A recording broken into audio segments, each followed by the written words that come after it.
저도 지금 두 분의 네네. 의견 중에 공통적으로 선제적 대응 이 부분은 정말 꼭 필요하다고 생각합니다. 왜냐하면 항상 저들은 우리가 무엇을 상상하든 예. 그걸 뛰어넘었어요. 그렇죠. 선의로 그러니까 해석하는 걸 다 뛰어넘죠. 다들 그쪽에서 부속 취소 뭐 이런 얘기 했을 때 에이 어떻게 그게 가능해? 날수로 77년을 하던 거를 어떻게 그거를 시간을 바꾸겠어 했는데 했어요. 네. 그리고 지금 지하 뭐 모든 공판을 공개해 오던 전두환 노태우마저 흑백 시절에 생중계 뭐 거의 하다시피 했던 것을 2025년도에 AI 시대에 생중계를 불허했습니다. 지기현이. 네. 그리고 지금 지하로 출입을 하게 허락해주고 이제 그런 뭐 우리가 어떤 기대를 하든 그걸 다 박살냈기 때문에 어제 조희대 그 다수 의견의 그 내용도 분노스럽지만 아까 말한 절차적 그런 부분인데 제가 어제 검찰청에서 재미나는 현상을 발견을 했습니다. 네. 2시에 고발인 조사 시작했는데 3시가 되니까 조사를 하던 검사가 공공수사 2부에 예. 선거 전담하는 게 공공수사 2부인데요. 서울중앙지검이 거기서 검사가 조사를 중단을 하고 네. 3시부터 1시간 만에. 네네. 예, 자기들도 봐야 된다는 거예요. 뭘 본다고요? 그 생중계를. 아, 조사를 조희대. 중단- 그래서 그거를- 저도 조사를 받다가 예. 뭐 저도 보고 싶으니까 당연히 예, 조사 예. 중간에 그래서 저희들도 봤거든요. 저희 변호인하고 저도. 네. 근데 제가 그 복도를 지나면서 그 공공수사 2부가 9층입니다. 거기에 있는 모든 그 검사실에서 제가 이렇게 보는데 전부 다 이 판결을 생중계로 지켜보고 있고 다들 이것에 대해 초미의 관심을 가지고 있었습니다. 즉 이 얘기는 뭐냐면은 검찰 아까 말씀하신 대로 우리가 적폐 삼합이라고 하는 말이 있는데 이게 사법부, 검찰, 언론 이 세 개의 우리 대한민국의 소위 적폐 삼합이라고 하는 이들은 서로 유기적으로 어떤 이쪽이 뭘 하면 이쪽이 그거를 같이 함께 이 작용 반작용이라고 해야 되나요? 이런 식으로 유기적으로 결합해가지고 계속 반응해서 하는데 제가 말이 나온 게 어제 결국은 윤석열 뭐 허위사실 공표 혐의 네. 그 관련돼서 이제 3가지 발언이었거든요. 네네. 도이치모터스 관련돼서 네. 내 아내는 넉 달 만에 손해보험 보고 손절했다. 이거 명백한 거짓 아닙니까? 거짓말이죠. 네. 예. 두 번째, 나는 김만배하고 전화 한 통 한 적이 없다. 네. 나하고 전혀 친분 관계 없다. 자신의 아버지 집을 김만배 누나가 해준 데도 불구하고. 네. 그리고 내 아내가 발급받은 한국게임산업협회 경력증명서는 가짜. 정상 발급된 거다. 2002년에부터 2025년간의 경력증명서를 냈는데 놀랍게도 한국게임산업협회는 2004년에 설립된 거예요. 네. 존재하지도 않는 곳에서 일했다는 걸 발급했는데 정상이라고 그랬습니다. 반원 토론회에서. 그게 아마 저 이사장이 카카오의 김범수 맞아요. 회장이었을 거예요. 예. 그 네. 사건인데 그리고 뭐 효녀 심청이라는 만화 애니메이션이 대상 받았다고 했는데 네네. 여기에 참여한 적도 없어요. 그 감독이 본 적도 없다고 했습니다. 어쨌든 이게 다 거짓 말인데 이거에 대해서 저희는 당연히 기소되고 당연히 재판에 넘겨져서 이재명처럼 그렇게 당연히 허위사실 공표로 당선 무효형을 받을 거라고 예상하잖아요. 어떻게 됐습니까? 근데 제가 어제 검찰청 나오면서 저희 변호인한테 이렇게 말을 했습니다. 야, 이것도 무혐의 나올 것 같다. 왜? 이들은 정말 촘촘하게 윤석열을 풀어주기 위한 어떤 그런 밑밥이라고 그러죠. 네. 사전 논리를 딱 가지고 질문 문답 자체가 거기에 아주 미리 촘촘하게 어떻게 하면 이거를 묘미낼 수 있는 논리를 충분히 준비를 했더라고요. 제가 그래서 저는 빨리 끝날 줄 알았어요. 네. 근데 오히려 고발인 조사, 피의자 조사 아닙니다. 글쎄, 고발인 조사가 그렇게 밤 11시까지 가는 건 9시간 걸렸습니다. 예. 이게 여러분 그러니까 이 정도로 저들은 아직도 네. 파면이 돼서 이미 죽은 권력인 윤석열을 아직도 이렇게 면죄부를 주기 위한 준비를 철저히 하고 있습니다. 여러분. 이게 지금 현실이기 때문에 저는 정말 김종국 박사 말씀대로 선제적 그리고 우리 임 소장님 말씀처럼 정말 상상을 뛰어넘는 플랜 B, C까지도 우리도 네. 준비를 해야 됩니다. 예, 맞습니다. 네. 그럼 우리가 선제적으로 저들이 정말 이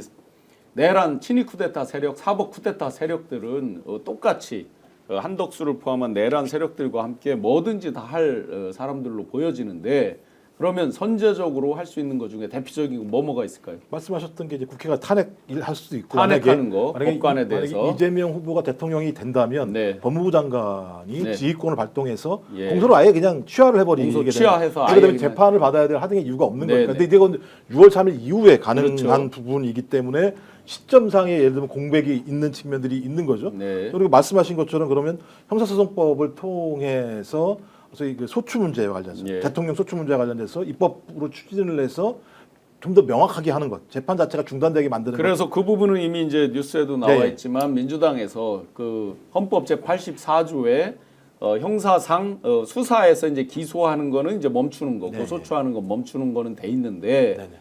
재판을 기존에 받고 있던 게 대통령 취임한다고 그래서 멈춰지느냐 부분에 대해서 이제 명확치 않아서 퀘스천으로 있는 거 네네. 물론 압도적 다수설은 멈춰진다는 것이지만 지금 대법원이 그냥 강행할 우려가 있다 이거잖아요. 네, 그렇죠. 그래서 민주당에서 그것도 형사소송법을 개정을 해서 기존에 펼쳐지던 재판도 당선되면 못하는 걸로 입법을 바꾼다. 그러면 이제 이건 미리 발의를 해놨다가 그렇죠. 취임하자마자 바로 하면 그렇죠. 정부에서 받아들이면 끝나는 거잖아요. 네, 거부권을 그렇죠. 행사하지 네, 않으면 그렇죠. 그죠? 그렇죠. 이게 요게 있고, 이제 하나가 있고 그러니까 예를 대표적으로 들면 미국 같은 경우도 트럼프 이번에 당선이 됐을 때 재판 중지했어요. 네네. 검사들이 스스로가. 또 하나가 이제 공직선거법 문제가 하나 네. 있겠죠. 예를 들면 이제 지금 같은 경우 말도 안 되는 논리를 가지고 2심에서 무죄가 난 걸 3심 대법원들 자체가 자기들이 사실관계에 대해서 심리를 하는 말도 안 되는 짓을 하면서 네. 다시 유죄를 만든 부분이 있기 때문에 이 그렇죠. 부분에 대해서 폭넓게 허용할 수 있는 조항을 두게 되는 법률적 근거가 있을 것이고 지금 또 이제 최강욱 전 의원이 얘기했던 법원조직법 네네. 바꿔서 이제 대법관들을 갖다 숫자를 늘리는 그 부분이 저는 가장 현실적이라고 네, 생각합니다. 왜냐하면 헌법에 보면 대법원에 대법관을 둔다 이렇게만 돼 있거든요. 네네. 법원조직법 제 4조에 보면 대법관의 수는 14인으로 한다. 즉 헌법에 명수가 규정돼 있지 않고 그쵸. 법원조직법 4조에 있거든요. 그러면 법만 바꾸면 되는 거예요. 30인으로 만들면 되죠. 예, 근데 이것도 제가 볼 때는 이제 대통령이 당선되고 난 다음에 이제 그렇죠. 임명을 할 수 근데 있는 미리 거니까. 이제 네네. 그 법은 준비를 하고 그렇죠. 입법 발의를 해놓고 그렇죠. 취임하자마자 바로 처리를 하면 될 그러니까 것이고. 최선의 방식은 지금 2심 고등법원이 일정을 어떻게 잡는지를 봐서 일정이 매우 빠르다 그러면 네. 예를 들면 이거 갖다가 막을 수 있는 유일한 방법은 아까 말씀하셨던 탄핵하면서 대법관들을 이 법도 탄핵을 만들고. 시키면서 네네. 가야 되는 거죠. 그러니까 저는 그 정도의 사안들을 국민들한테 다 말씀을 드려야 될 것 같아요. 그럼요. 자, 우리 이렇게 할 거다라고 네. 말씀을 드려야 되는 상황이고 그래서 국민들이 그렇게 하면 그래 맞아 그렇게 해야지. 왜냐하면 이번에 2인 대법관들 소수 의견 네네. 내신 분들이 얘기한 게 뭐냐면 검찰의 기소 독점주의와 기소 편의주의에 의해서 지들 마음대로 예를 들면 네. 기소 안 할 거는 기소할 거 안 해버리고 이렇게 하게 되면 기소 안 할 걸 기소를 하게 되고 거기에 법원이 지금과 같이 들러붙어 가지고 판결을 내리게 되면 소위 사법부의 신뢰가 무너질 수밖에 없다라는 것 네. 그것이 중요한 게 아니라요. 가장 중요하게는 독재화돼요. 검찰 권력을 장악한 자가 지들 마음대로 진행을 해서 사법부까지 휘어잡게 되면 죄가 없는 자도 죄를 만들어낼 수 있어요. 그러면 독재화가 되는 거거든요. 독재화가 되면 어떤 일이 벌어지느냐? 민주주의가 무너져 버리는 거예요. 저는 그래서 이 2인 대법관들의 절박한 호소가 실제적으로 대법원의 판단이었어야 된다. 근데 그렇지 않았기 때문에 저는 국민주권 차원에서 모든 주권자가 행사할 수 있는 것들은 다 행사해야 된다. 네. 그것이 가장 중요한 대응 방법이다 이렇게 생각을 합니다. 제일 웃기는 게 그 대법관 숫자 늘리는 게요. 항상 대법원이 자기들이 요구했던 거예요. 처음에 너무 과중하다. 그래서 지금 4인 1조 재판부를 더 많이 만들어야 된다 하는데 늘려줘 볼까라는 공론화를 하려고 그러면 항상 반대를 해요. 진의 기득권이 무너지니까. 그래서 이참에 자기들이 요구했던 거니까 세게 늘려주죠. 뭐 지금 14,000분 이상 들어오셔서 답답하다, 뭐 나이브하다 수많은 댓글들 주십니다. 예, 심리적으로 다 알겠습니다. 서부학 교수 자문 구하라. 예, 서부학 교수 하시는 거 말씀 잘 봤습니다. 경희대 말씀하시는 네네 나오셔서 로스쿨 교수님 말씀하시더라고요. 인터뷰 다 봤습니다. 그러나 모두가 바보라서 이러고 있는 건 아닙니다. 근데 그 내용을 지금 임 소장님 말씀하신 그 내용이 있지 않나요? 네네 그죠? 그렇죠. 네, 네. 그래서 다 그 서부학 교수가 말씀하신 거 저희가 인지를 하고 같이 보고 결국은 이제 탄핵할 부분 하고 형사법 개정하는 거, 법원조직법 개정하는 것까지 포함해서 전부 우리도 풀파워를 발휘해서 할 수 있는 것을 다 해야만 한다라고 결론입니다. 자 그러면 이게 과연 이재명 후보 대선의 영향을 어떻게 미칠 것 같습니까? 저는 오히려요 이번 사건 때문에 어떻게 하면 이재명을 이렇게까지 죽이려고 하지?라는 정말 그 이재명을 지지하지 않았던 사람들도 궁금증이 생길 것 같아요. 이 정도까지 한다고 한 사람에 대해서. 왜냐하면 지금 언론에서 계속 나오는 것도 마냥 이재명 대표한테 나쁜 얘기만 나온 게 아니라 어떻게 사법부가 이런 희대 일을 하지? 이렇게 이례적인 일을 하지라는 언론도 굉장히 많아요. 그러면은 중간에서 표심을 약간 잡지 못한 사람들도 아니 무슨 지금 이미 선출돼가지고 지지율 제일 높은 후보인데 이렇게까지 막 선거에 이런 사법부가 개입하고 하는 이유가 뭘까라고 곰곰이 찾아보면 이게 말도 안 되는 일이 있었던 거잖아요. 특히 윤석열과 이재명에 대해서 너무나도 다른 잣대의 기준을 사법부가 하는 걸 봤을 때 오히려 이재명 대표에게는 후보에게는 이번 사건이 그닥 나쁜 건 아니라고 봅니다. 오히려 관심을 불러일으키게 되고 정치인은 어쨌든 계속 언론에 언급을 많이 해주는 게 더 도움이 되는 거기 때문에 중도층은 어떻게 반응할 것 같습니까? 저는 중도층도 일반적인 뭐 제가 이쪽에 편향됐다고 생각할지도 모르겠지만 제 주변에 저도 약간 보수에 있었던 분들과 일을 오랫동안 많이 해서 그분들도 이야기해요. 난 진짜 이재명 정말 싫어하고 안 좋아하는데 이건 좀 진짜 이상하지 않냐? 이런 얘기도 많이 합니다. 그래서 저는 이번에도 아마 이 법원의 부당함 그리고 왜 이재명 죽이기에 이렇게 모든 권력기관이 총동원하는 이유를 이제는 일반 시민들도 많이 깨달았을 거다 그렇게 생각이 듭니다. 오늘 방송 어떠셨습니까? 마음에 들었다면 구독, 좋아요로 스픽스를 응원해 주십시오. 여러분들의 구독, 좋아요는 가장 큰 힘이 됩니다.